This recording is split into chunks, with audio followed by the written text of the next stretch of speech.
sebelum tuan makan madu, saya, tuan tergerak nak amalkan madu sauda ni, apa sebenarnya yang berlaku? Sebelum makan madu ni, apa sebenarnya yang berlaku sehingga kan tuan sanggup daripada jauh Penang sana mai sini? Ya, saya memang duk amal madu lah, tapi saya amal produk lain lah. Produk di Kelantan, ada ustaz di Kelantan. Oh, okey. Nama apa Ustaz apa? Masdar. Oh, tak kena saja tanya lah, tak ada. Produk dia Masdar, produk Masdar. So dia sama, dia juga lah, dia pun ada apa tu? Pisau dia dengan spray juga lah, sama lah. Cuma saya ternampak ustaz ni. Ya. Sebab saya fokus dekat masalah batin sebenarnya. Sebab saya tengok ustaz banyak bercerita pasal masalah tenaga batin, so saya nak cuba tu. Lepas tu lepas tu saya tengok, oh punya dia basically dia the whole body punya function system untuk repair kan. So saya start mencuba lah. Jadi biasanya kalau sebelum makan madu macam ni lah. Ini ada lagi teruk lagi adalah. Ini 48. Biasanya macam tu. Ini tuan dah makan dah, dia banyak dah. Dia sekali amalan tu yang kena buat kan Ustaz? Dia macam mana? So amalan tu jelas saya struggle juga lah. Amalan tu basic kita punya kehidupan. Cumanya saya tolong ingatkan saja. Disarankan saja. Kan kita semua semayang, semua tahu baca Quran sikit, tapi kadang-kadang kita khalid. Jadi saya tolong ingatkan, itu je. Kalau semayang di awal waktu. Kan semua orang semayang, tapi semayanglah di awal waktu. Ada orang semayang tak cukup, kita sarankan bagi cukuplah semayang tu. Lepas tu semayanglah di awal waktu. Kalau lakinya semayang di masjid, ikut sunnah kan. Orang perempuan pun kalau boleh ikutlah suami pergi masjid. Sebab kalau di rumah kadang-kadang isteri kita ke anak kita harap dia semayang, tapi dia tak semayang. Elok kita pergi azan, kita pergi masjid, dia pun masuk bilik, masuk main telefon. Contoh macam tu lah. Jadi kita pakat-pakat ingat, pakat-pakat beringat lah. Ada orang dia boleh baca Quran, tapi dia baca Quran waktu darjah 5, darjah 6 dulu. Masuk tingkatan 1, 2, 3 baca lagi. Lepas itu tak baca dah sampailah kerja. Lupa dah baca Quran. Jadi kita ingatkan. Macam tu je, tak ada apa pun. Kan kita pakat-pakat peringat tu yang saya tulis itu disarankan, disyorkan. Kebetulan pula bila kita ada masalah. Sebagai contoh dulu kita sihat. Kan? Tiba-tiba Allah Ta'ala tarik satu nikmat, iaitu lemah tenaga batin. Kita rasa hidup kita dah tak guna dah. Kan? Saya contohlah kena diabetik 2018. Lepas tu saya tak makan ubat. Saya makan sat dalam sebulan 2 bulan tu. Saya tak makan ubat. Saya banyak supplement, banyak kontrol lah makanan. Jadi di sini apabila kita dah kena Allah Ta'ala tarik satu nikmat, maka tu yang saya tulis itu, kita jagalah balik semayang semua tu. Harap-harap boleh ihsan Allah dia bagi balik. Macam tu. Macam saya dulu pun mati pucuk. Saya pun mati pucuk kecil manis juga dulu. Jadi walaupun satu dunia kata kecil manis ni sampai mati, tapi Nabi pesan doa senjata orang mukmin. Jadi kita doa pula masuk dalam madu sauda tu. Sebab atas saya tu alhamdulillah. Atas saya tu alhamdulillah. Jadi saya mengharapkan orang lain pun dapat apa yang saya dapat lah macam tu. Cumanya kena balik pada landasan asal. Gitu je. Awal tahun 2020 bini saya buat perangai lah. Dia pergi main dengan lelaki lah. Astaghfirullahaladzim. Dia fail lah. Dia saya tak nampak lah depan-depan dia pun main kan. Tapi saya tengok dia punya iPhone apa semua tu. Nak maknanya dia keluar saya sebagai lelaki saya rasa dah sama lah. Jadi saya pun jadi itulah dia. Jadi itu celaru sampai lagi dah setahun lebih saya macam terkejut lah. Saya tak boleh nak terima benda tu. Ya, terkejut yang melampau dan tak boleh terima lah. Siapa-siapa pun tak boleh terima. Saya tak boleh terima. Saya tak tahu nak buat macam mana. Dalam kepala tak boleh nak cerai. Oh, masih belum cerai lagi sekarang? Oh. Sebab saya duduk saya kat anak-anak pun, anak ada 4. Allahu Akbar kabira. Tingkatan 2, dia beza 2 tahun. Ya Allah, anak-anak tak tahu apa masalah kita. Anak-anak tak tahu. Ya, nanti bila kita kahwin seorang lagi, kan, anak-anak akan berdendam dengan kita. Dia kata bapak jahat lah. Tapi sebenarnya dia tak tahu, minta maaf lah. Betul lah. Padahal sebab kita kahwin seorang lagi, sebab mak yang jahat.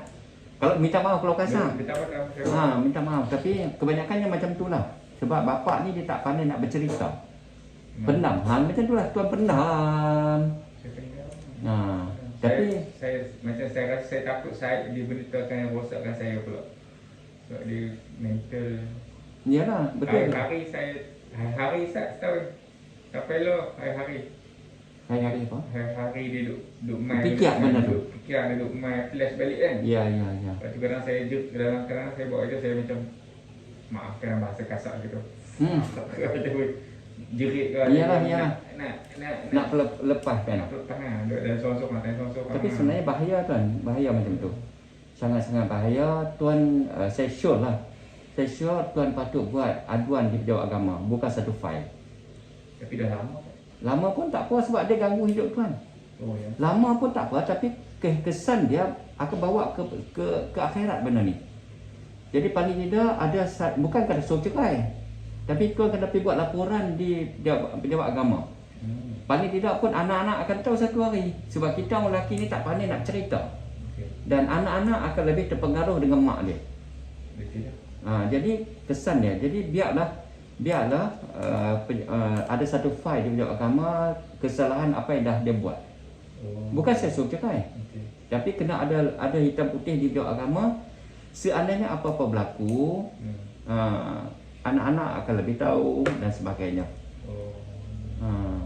Jadi kalau tuan main diam macam ni, tuan main duk tension seorang-seorang macam ni, nanti anak-anak kata, abah ni entah apa-apalah, hidup pun tak terurus.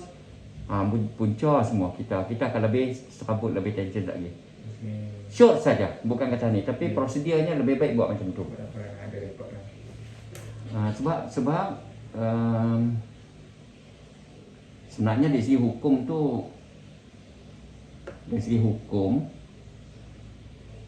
lelaki atau perempuan yang kita katalah, saya tidak kata tuan dan isteri tuan lah.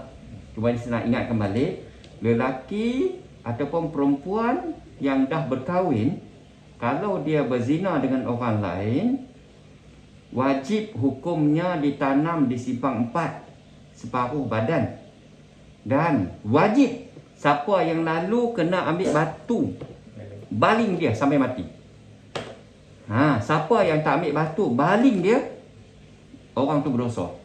Hinanya orang yang dah kahwin berzina. Saya minta maaf. Jadi saya nak beritahu dengan tuan, perkara ni serius. Perkara ni sangat serius. Serius tak serius, tuan kata setahun dah saya duk teringat benda ni. Tak ada siapa boleh terima isteri dia pergi duk peluk dengan orang lain, bagi orang lain duk tokak, bagi orang lain duk koyak. Saya minta maaf kasar sikit lah. Dengan suami orang pula tu? Dengan suami orang pula tu. Jadi tuan kena buat satu keputusan lah, supaya biar jelas awak dah taubat dengan Allah ke ataupun tak taubat. Kalau dia tak taubat, tuan duduk dalam dayus lah dari segi hukumnya. Jadi saya tak mau hukum apa-apa, cumanya garis panduan hukumnya macam tu. Jadi kalau tuan boleh maafkan dia, bagi saya hormatlah dengan tuan. Kalau tuan boleh maafkan dia, saya hormat dengan tuan. Tapi apakah ada jaminan dia tak buat lagi? Itu antara yang saya risau. Saya takut yang tu lah. Sebab saya pun macam tengah lemah kan. Sebab tuan pun tahu benda ni, tahu. Kalau tuan tak tahu, dia dengan Allah je. Masalah dia sekarang ni tuan dah tahu benda ni. Itulah di antara musibah-musibah yang akan turun di atas muka bumi ni apabila perkara-perkara macam ni tak dibendung. Mudah-mudahan macam ni. Jadi saya simpatilah saya tumpang simpati dengan Tuhan. Saya harap masalah ni Tuhan boleh selesaikan lah. Biar selesai lah. Macam mana kalau budak-budak ni? Itulah, memang saya selalu cakap saya anti perceraian. Saya benci pada perceraian. Saya catat ikhlas. Saya tak pernah terfikir bila saya dah kahwin saya nak cerai-cerai ni, saya tak pernah terfikir. Tapi benda tu kalau nak jadi juga. Tapi saya nak bagi tahu prinsip saya, kalau dah kahwinlah. Kalau kata ada rosak kita repair, kalau ada kurang kita tambah, gitu je. Sama juga saya pun tidak sempurna. Kalau ada lebih kurangnya kan. Tapi bukan perceraian matlamat hidup saya. Sebab dia bagi kesan yang sangat tinggi pada kehidupan kita, pada kehidupan anak-anak kita. Anak tu dia jam kat situ lah. Saya belum main nak cakap nak kahwin lain. Kau nak buat layan ni. Bodoh Sebab benda ni melibatkan hukum. Itulah. Sampai perangkat hukumnya kita dayus. Dayus ni tak bersyurga tau. Jadi orang tak bincang sangat benda-benda macam ni. Menyebabkan bermaharaja lelanya benda ni berlaku.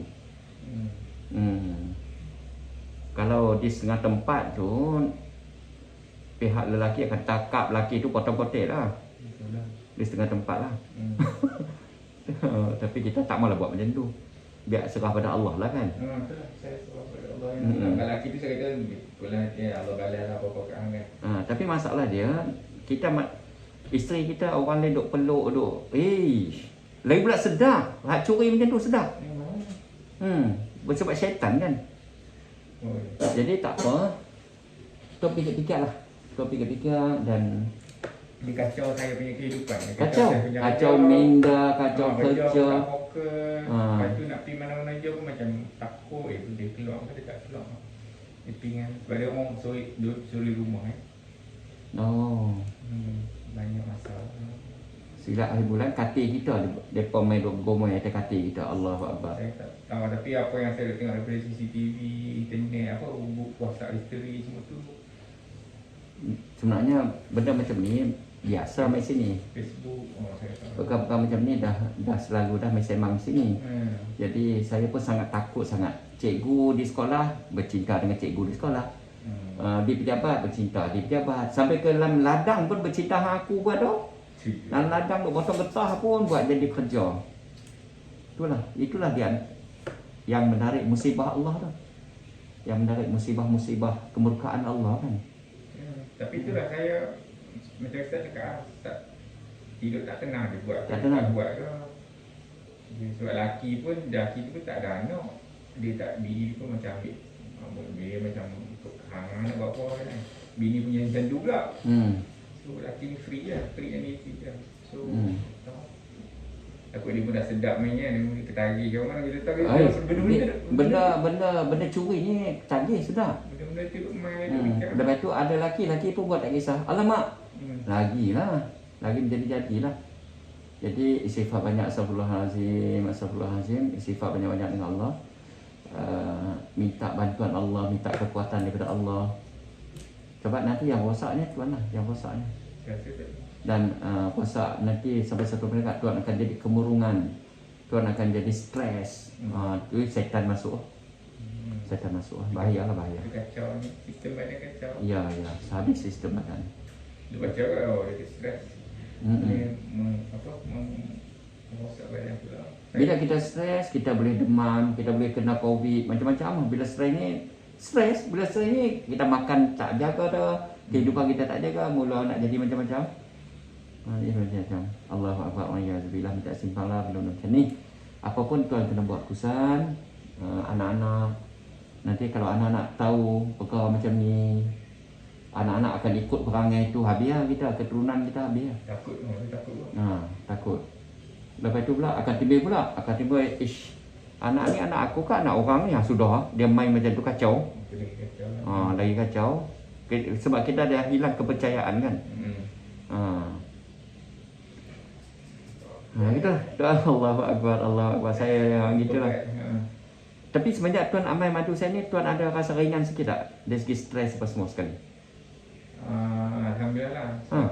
Yang tu dan juga amalan lah. Alhamdulillah boleh jaga. Alhamdulillah. Jadi saya cuba buat setakat yang saya mampu, slow. Buat. Sikit baca Quran.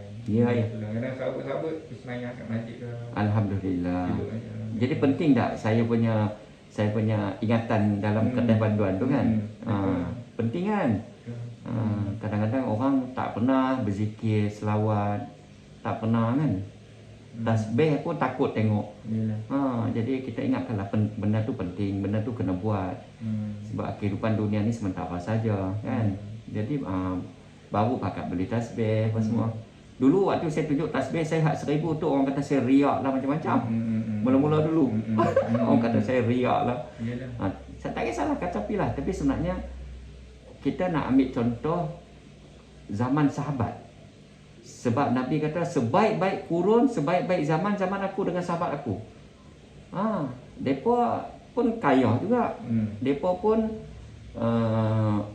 ada pangkat, ada harta, ada perniagaan juga. Tapi amalan depa tak tinggal. Kita sekarang ni fokus pada dunia aja, akhirat kita lupa. Tiba-tiba bila Allah Taala rentak baru kita nak sedar. Itulah. Jadi sebab tu saya selitkan di situ. Sembahyang taubat selalu, sembahyang hajat selalu, macam tu. Kadang-kadang orang dia tak pernah sembahyang taubat. Seolah macam dia tak ada dosa kan. Sedangkan kita setiap hari kita buat dosa. Tak pernah sembahyang hajat, sembahyang taubat, sembahyang hajat. Hajat ni minta dengan Allah. Belajar minta dengan Allah, jangan minta dengan makhluk. Gitu. Pengalaman Ustaz, suparannya Ustaz. Ya, boleh. Kalau kita kan selalu budak-budak anak-anak macam mana hari tu? Saya psikologi dulu. Bila mencapai psikologi sangat koyak lah, orang kata sangat menyiksakan anak-anak lah sebenarnya. Sebab tu Tuhan kena bagi tahu keadaan sebenar. Bagi tahu Tuhan nak bagi tahu nanti depa tak percaya. Sebab tu Tuhan kena buat ikut prosedur. Pergi mahkamah, buka kata file, buat aduan. Kelakuan isteri saya begini. Lepas tu kalau sampai satu peringkat, pihak Jabatan Agama pergi tangkap dan sebagainya. Biar dia nampak kejadian tu. Kalau tidak, Tuan akan kehilangan anak. Tuan akan tambah lagi satu beban yang besar apabila Tuan kehilangan anak nanti. Ikhlas saya beritahu. Tuan akan jadi kalau orang tak kuat mental, dia boleh jadi rosak. Boleh jadi tak sihat lah senang. Jadi Tuan kena buat aduan lah. Saya minta maaf, bukan saya nak menghasut ni. Tapi untuk selesaikan masalah ni Tuan kena buat aduan dari agama. Dan kalau boleh ada bukti, biar jelas, biar agama panggil mereka dua ni. Biar anak-anak tahu ibu kena panggil sebab salah laku, akhlak buruk. Biar anak-anak dia tahu. Kalau dia Tuan nak biar, Tuan akan hilang isteri dan hilang anak. Bila Tuan kahwin lain pun, Tuan tetap akan ingat anak Tuan. Bila Tuan nak makan dengan isteri baru pun, dengan anak baru, anak Tuan juga. Tapi Tuan tetap akan ingat anak-anak yang dulu. Jadi sebab tu saya beritahu, saya benci perceraian. Saya benci perceraian. Jangan ambil mudah. Ikhlas saya beritahu. Jadi itulah, saya minta maaf lah kalau kasar sikit. Maaf dengan ialah bini kita Ya, saya faham Tuan sayang. Semua orang sayang bini, tapi jangan sampai bini kita orang lain duk peluk, orang lain duk tokak lah. Kita jangan terpedaya dengan cinta yang gila macam ni. Itulah kasar tu. Tapi saya fikir benda ni tak patut berlaku bagi orang Islam. Benda macam ni bagi orang yang ada iman tak patut berlaku. Baik lelaki, baik perempuan lah. Dah kahwin. Kita ada agama. Mana kalau buat juga macam kita tak ada agama. Kasar sikit dong, minta maaf dong. Tak usah, saya memang saya faham sebab Tuan, saya nak jaga Tuan. Saya nak jaga Tuan lah. Hak yang buat dosa tu tetap dia hasutan syaitan kadang dia kata hang balas dendam, hampir main dengan bini orang pula. Tu nampak tak? Syaitan ambil peluang.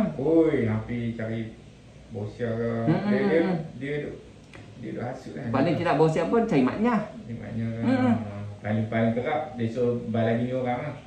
Duduk rumah. Lah. Duduk rumah kasut kan. Dia kacau. Kacau. Itu syaitan dah mula main peranan dah tu. Kacau dia. Jadi Dokam. Bukan apa tau. Kalau tuan ada hitam putih, fail pejabat agama, aduan. Kalau tuan balik rumah, tuan bergaduh pun ada fail tu. Tuan boleh tunjuk ni. Bukti dia.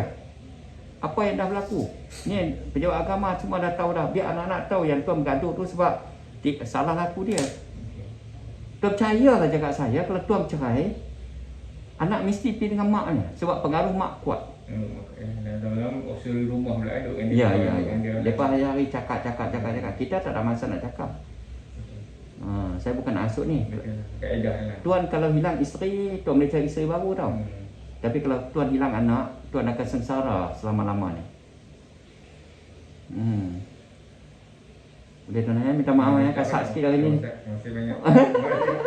Bukan, saya nak bantu tuan untuk buat keputusan aja. Sebab ni satu benda yang tak patut wujud bagi orang Islam yang ada iman. Orang yang tak ada iman, itulah tanda orang yang rosak iman. Dia sanggup buat benda-benda yang sampai peringkat Allah Ta'ala marah. Orang yang berzina, yang dah kahwin ni kena kambis separuh badan disimpan 4 lah. Nak cerita kata teruk sangat perbuatan ni. Teruk sungguh perbuatan ni.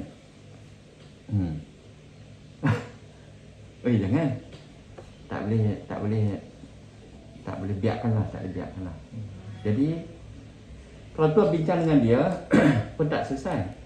Kalau tuan bincang tak selesai, tuan kena pergi pejabat agama, biar pejabat agama panggil dua-dua baru selesai. Kalaupun dia bagi alasan, kalaupun saya minta maaf, saya tak tahu keadaan tuan. Tuan jangan jawab apa. Kalaupun tuan mati bucuk, tak boleh pakai, dia dia tetap tak akan boleh berzina dengan orang. Dia kena pergi pejabat agama, buat aduan, mohon cerai. Bukan dia boleh, saya tak boleh lah, suami saya tak mampu, dia dah mati pucuk. Senang-senang kau nak pergi tahan bagi orang jantan yang main kau. Tak boleh. Minta cerai dulu baru nak boleh kahwin dengan orang lain. Sampai peringkat macam tu. Memang orang perempuan berhak minta cerai kalau kita kalau kita mati pucuk. Memang hak mereka. Tapi bukan bermakna bila kita mati pucuk, mereka boleh main dengan jantan lain. Tak boleh. Minta maaf kasar. Betul tu bukan siapa yang kita memang gila-gila. Tak boleh biar benda-benda macam ni. Jadi kalau oleh kerana kita biar benda macam ni berleluasa, sebab itulah musibah demi musibah Allah Ta'ala turun tu. Hidup tak ada rahmat, kehidupan tak ada rahmat. Kejahilan kemaksiatan mengatasi kebaikan kan. Itulah. Boleh kan Saya minta maaf banyak tu. Saya minta maaf banyak. Saya pun tak nak tanya siapa ada pendam. Ya. Nak beritahu mak ayah tak boleh. Nanti mereka sakit hati. Tak boleh tu lah. Kalau tuan bagi tahu siapa-siapa pun, benda ni silap suatu hari ikam diri tuan balik. Lebih baik kita pergi tempat kita pergi agama. Sebenarnya kalau isteri kita keluar rumah tak bagi tahu kita pun, kita boleh buka file. Sampai macam tu sekali, kita boleh pergi buka file rekod isteri saya ni sering kali keluar rumah tanpa pengetahuan saya. Satu, bukan kata dia pergi buat apa pun, dia pergi mana-mana pun, dia boleh dia adu dah sebenarnya. Jadi oleh kerana sekarang ni suami-suami terlalu bagi peluang dengan mereka. Pergi kerja, suami kena tahu dia pergi mana, dia makan di mana, dia makan dengan siapa. Ni bila pergi kerja, wah sedap ya, pergi makan dengan jantan lain nama kata. Tak boleh. Abang cemburu ke? Ni bukan soal cemburu, ni soal hukum. Kalau aku pergi makan dengan betina lain macam mana?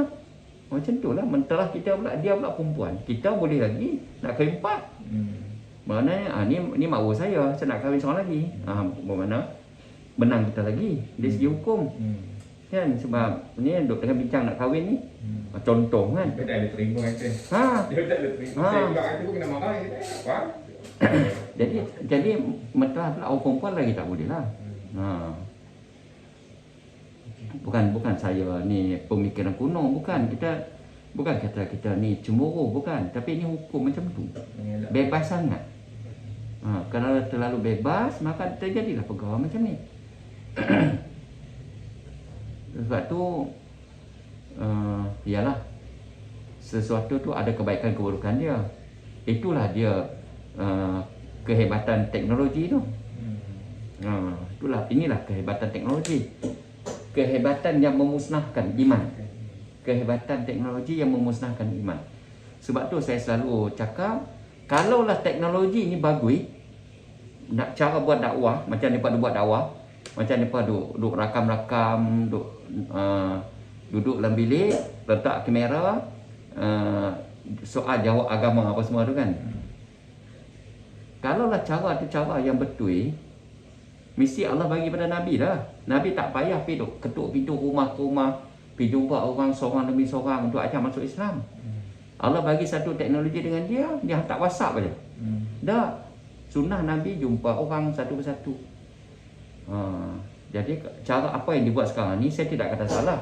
Tapi dia tidak boleh menarik hidayah Allah. Banyak keburukan dia. Kan? Ialah duduk seorang dalam bilik cerita pasal agama. Mana boleh. Nabi tak buat macam tu. Nabi pergi jumpa. Kan? Nabi pergi jumpa orang, pergi perang lagi, pergi jumpa orang ramai. Dia tak duduk tunggu orang ramai jumpa dia. Kita ni tunggu orang ramai jumpa kita. Kan? Itulah kaedah dia. Jadi saya yakin cara Nabi cara yang paling betul ya. Kan? Itulah. Minta maaf kalau agak kasar sikit. Tuan kena buat satu tindakan untuk menunjukkan tuan seorang suami, seorang lelaki. Sebab makin tuan bagi kelonggaran, dia makin bengkok. Perempuan ni dia makin sesat. Kalau tuan bagi mendiamkan diri macam ni, kan, tanpa apa-apa tindakan. Saya tidak kata suruh cerai tak, tapi tuan kena buat tindakan supaya dia insaf dan dia tak akan buat lagi. Tak apalah, kalau dia tak buat lagi, dia janji dia tak buat lagi, alhamdulillah. Tapi kalau tuan nak cakap dengan dia tak akan dengarnya. Tuan dia tak akan dengar. Jadi tuan kena cari orang lain. Orang lain tu bukan bapa, bukan abang, bukan adik, kena pergi jawab agama. Dia orang jawab agama yang cakap dengan dia. Minta maaf banyak Walaupun dah setahun lebih boleh tak? Boleh. Boleh lah. Bagi pergi jawab agama, kata saya ni terpaksa main jawab agama untuk buka fail aduan. Bukan kata nak cerai, bukan kata nak buat apa, tapi saya nak buka fail menceritakan apa yang berlaku dalam rumah tangga saya. Saya sangat stres, saya sangat tekanan, saya rasa sangat masalah sebab saya tak boleh kawal rumah tangga saya menyebabkan berlaku satu benda yang dilaknat Allah. Jadi mereka akan minta lah inilah. Ada itu saya call dari bahagian pembuat puasa nak buat adu kan. Dia tak boleh lah cik, dah lama tak boleh. Dia tak boleh buat lepas tangan macam tu. Dia makan gaji bulan-bulan baru macam agama. Kasar sikit tu. Tak boleh malam-malam. Dia tanggungjawab dia tu. Sebab dosa duduk berjalan ni, kata ni saya dosa yang saya tanggung ni sentiasa berjalan selagi saya tak selesaikan perkara ni. Mana boleh orang jawab agama jawab macam tu. Jawab agama dia kena ambil action lah. Dia kerja dia, tanggungjawab dia. Dia makan gaji bulan-bulan. Gaji dimakan untuk buat kerja. Kasar sikit tu. Jangan marah kalau tuan jawab agama. Jadi tak boleh. Lepas tu bila orang main kaunseling dengan jawab agama, dia kena bagi kaunseling dengan betul. Dia kena dengar dua-dua belah pihak. Dia tak boleh berat sebelah. Kebanyakannya dia pejabat agama sendiri ni bila bagi kaunseling, dia lebih menangkan perempuan kebanyakannya. Boleh ke? Walaupun orang lelaki, ni lah orang lelaki memang. Jangan. Tambah pula ustazah ada di pejabat agama. Saya cakap secara umum ni, nak marahlah. Tapi kita banyak dengar aduan macam tu, banyak dengar laporan macam tu. Jadi kalau salah minta maaf, kalau betul betulkanlah keadaan tu. Kan? Malahan ustazah tu pula hasut pula suruh cerai. Pun ada juga orang nak pergi minta nasihat, kaunseling, dia berhasut suruh cerai pula. Ada berlaku dengan pelanggan saya. Jadi saya cakap ni supaya kalau ada benda macam ni kita kena ikhlas lah. Orang pergi minta kaunseling untuk harmonikan suasana kucak-kacir tu, dia pula pergi hasut suruh cerai kawan saya. Tu masalah dia. Dah lah nak jumpa payah. Betul. Nak jumpa payah sungguh puak-puak jual agama ni. Pi kali pertama, tak ada cuti anak sakit. Pi kali kedua, tak ada ni kenduri. Pi kali ketiga, pi mesyuarat. Pi kali keempat, khusus lah apalah. Saya pun tak faham. Ish, kasar hari ni. Dah. Kita kenapa betul? Kena semua pakai ikhlas lah buat kerja. Kan? Kalau kata pukul 9 masuk kerja, pukul 9 lah. Kalau kata pukul 9 masuk kerja, pukul 9. Kalau kata pukul 8, pukul 8. Ini main kerja pukul 8, lepas itu pergi minum dulu apa semua. Lepas itu main pukul 9 baru masuk kerja. Lepas itu lagi pukul 10.30 nak pergi minum lagi. Saya pun tak faham lah amanah mereka macam mana tau. Bukan sahaja pejabat agama, pejabat kerajaan lain pun macam tu juga. Pentadbiran, kalau bahagian orang Melayu punya ni lemah di segitu. Lepas itu, itulah. Ada yang main cerita sini, main adu sini. Macam saudara baru kan. Saudara baru. Bila hulur pala je pergi jabat zakat, kau ni, acik muka kau je. Kemarin muka kau, main dulu muka kau. Aku tak pernah main di sini. Nampak? Kecil hati saudara baru. Dia baru main nak tanya apa-apa benda boleh bantu dia kan. Dia main duk teriak-teriak sini. Itulah dia orang kita. Itulah kelemahan bangsa kita. Kasar macam ni no.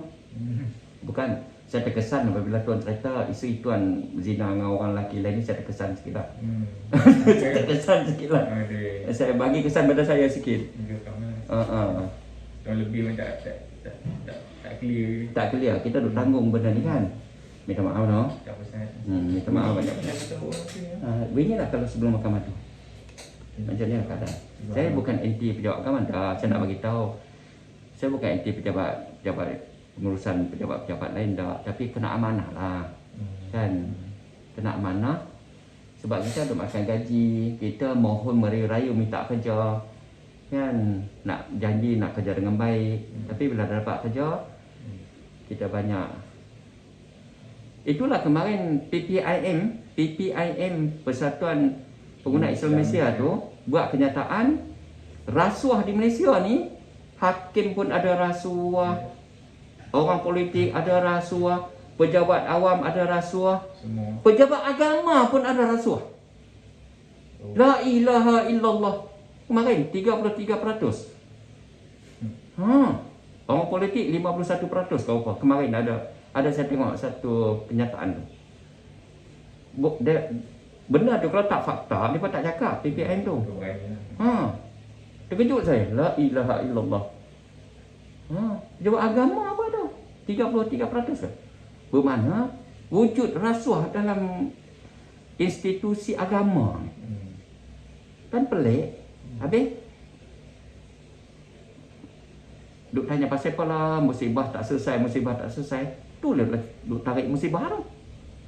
Rahmat tak mai. Sekian masih. Dia masuk gear terus tekan. Itu apa laju tu. Panas benda panas. Dah, saya tak ada terima, ikhlas saya beritahu. Saya tak ada terima sebenarnya. Saya tak ada terima. Tapi saya doakan anak.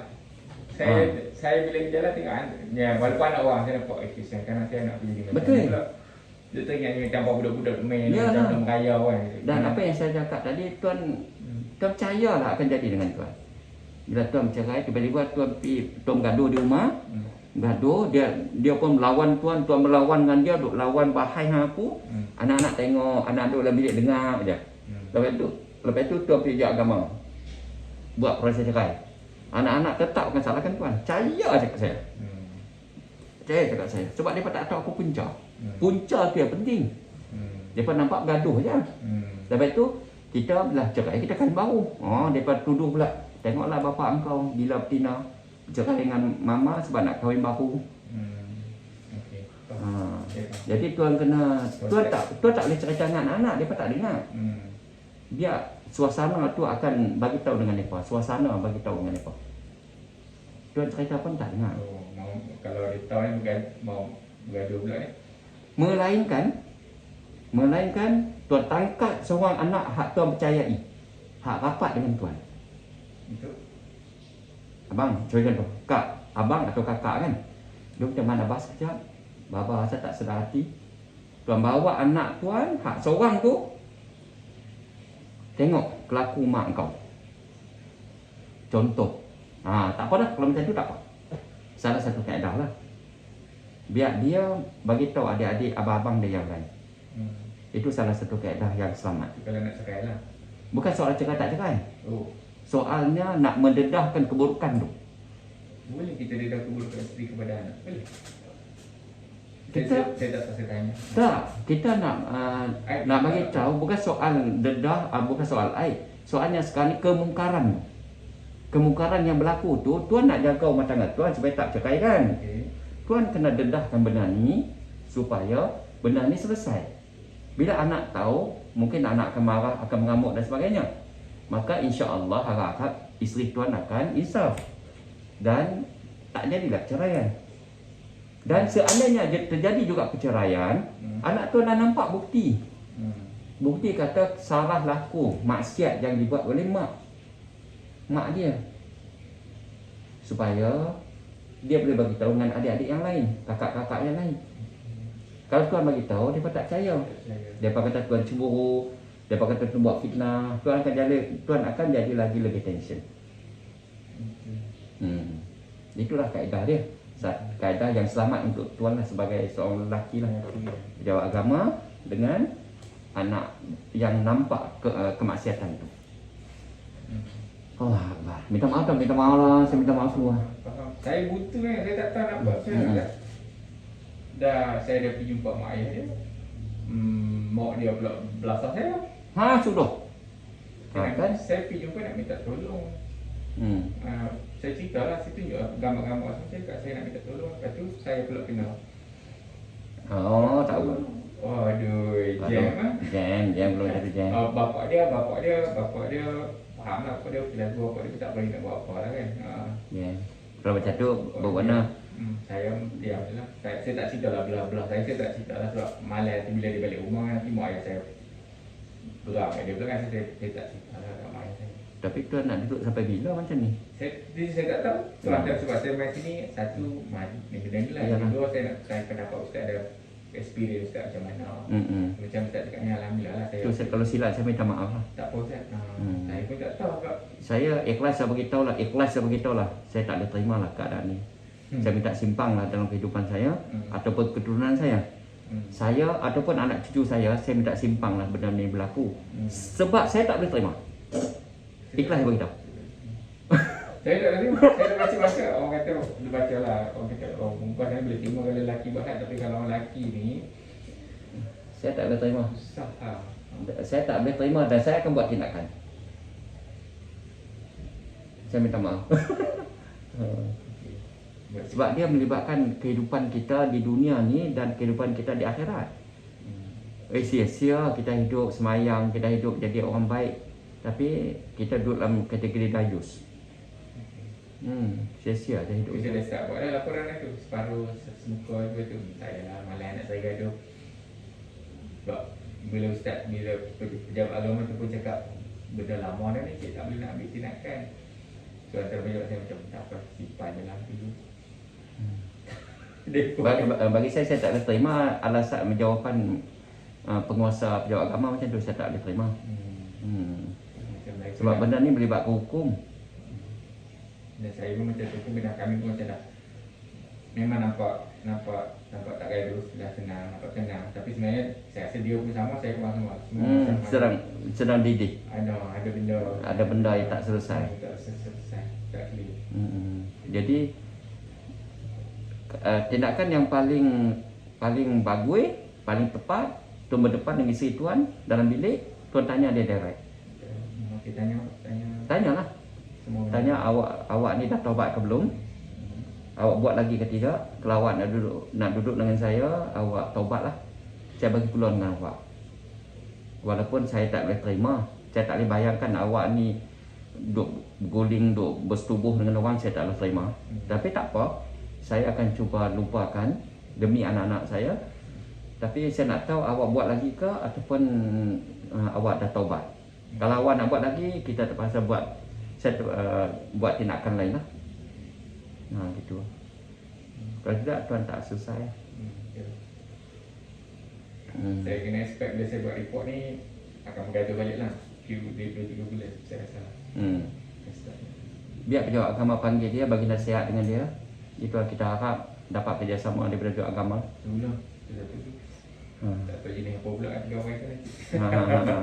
Nah, tuan. Okey, Ustaz. Baik, terima kasih banyak. Minta maaf kalau saya terkasar. Saya harap tindakan saya tidak salah lah. Saya harap macam tu. Saya niatnya untuk bagi kekuatan untuk menerima tuan punya bebanan tu dikurangkan bila tuan cerita dengan saya, dan apa yang saya cakap balik tu memberi satu kekuatan pada tuan untuk selesaikan masalah ni lah.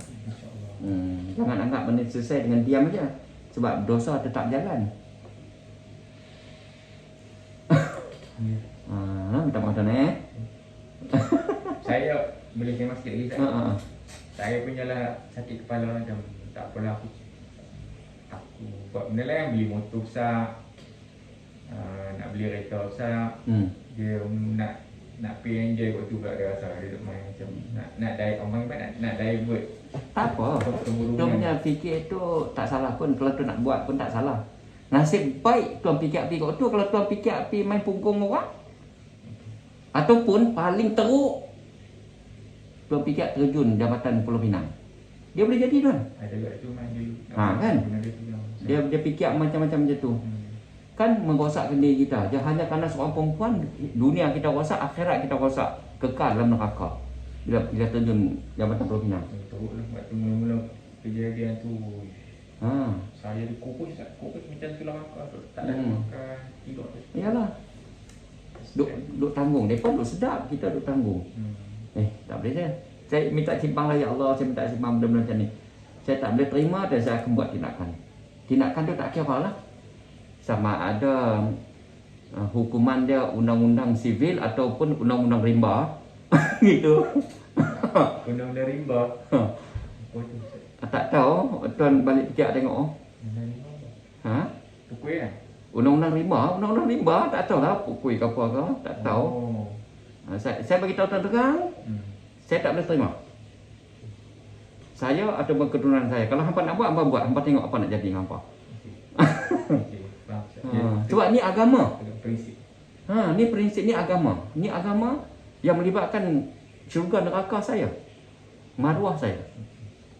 Kasar sikit minta maaf tu. Tak apa, betul lah tu. Kena clear. Saya yang tak boleh. Itu nasib baik tuan fikir nak beli motor besar, kereta besar. Kalau tuan terfikir api terjun,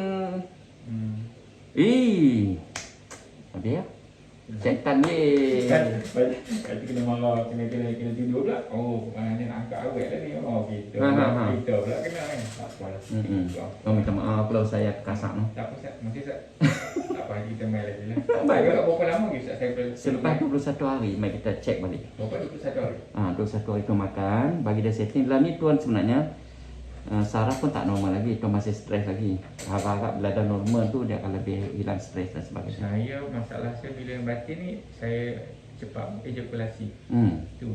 Tak apalah. Biasa dah kalau macam ni. Memang dia tak masuk lagi karen. Dia urut tu penting atau sorry, bukan urut benda tu urut. Tak kisahlah, urut tu pun penting juga kalau tuan perlu. Tuan perlu, tak salah pun urut. Tuan carilah tempat-tempat yang bagus, yang pandai mengurut. Boleh sana. Terima kasih banyak. Okey. Baik. Baik. Allah. Baik. Terima kasih